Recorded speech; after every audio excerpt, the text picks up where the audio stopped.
তৃতীয়বারের জন্য আবার আইএসএফের বিধায়ক নওশাদ সিদ্দিকীকে তাকে আবার পুনরায় বারুইপুর করে তোলা হচ্ছে। যেটা জানা যাচ্ছে যে ইতিপূর্বে আর কিছুক্ষণের মধ্যে নওশাদ সিদ্দিকী এই মুহূর্তে দক্ষিণ 24 পরগনা জেলার বারুইপুর তাকে তোলা হবে এবং সেই সূত্রে আমরা যেটা জানতে পারছি ইতিপূর্বে পুলিশি তৎপরতা যেমনই তুঙ্গে, সেই সঙ্গে বহু মানুষ এখানে উপস্থিত নওশাদ সিদ্দিকীর সমর্থনে তাদের ইতিপূর্বে মুখ্যমন্ত্রী মমতা বন্দ্যোপাধ্যায় তিনিও মুখ খুলেছেন। আমরা সে বিষয়ে পরে আসবো, দেখাবো সরাসরি নওশাদ সিদ্দিকী আর কিছুক্ষণের মধ্যে আইএসএফের বিধায়ক নওশাদ সিদ্দিকী ইতিপূর্বে তিনি এই বারুইপুর কোর্টে তৃতীয়বারের জন্য আবার তাকে নিয়ে আসা হবে।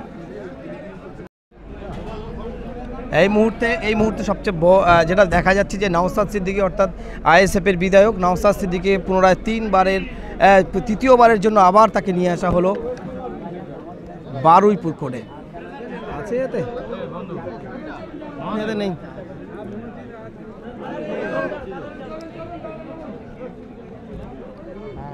আমরা দেখাবো যে আইএসএফের সমর্থক হিসাবে যাদেরকে আটকে রাখা হয়েছিল, ওদেরকে 21শে জানুয়ারি যাদেরকে তোলা হয়েছিল এবং বিভিন্ন জায়গা থেকে যাদেরকে তুলে নিয়ে আসা হয়েছিল তাদেরকে নামানো হচ্ছে।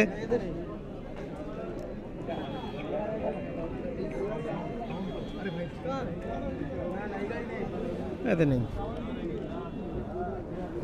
নেই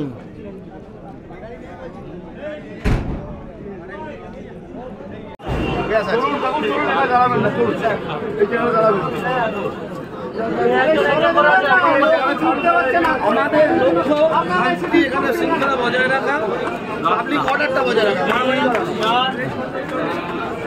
যখন যে এমএলএ সাহেবের জন্য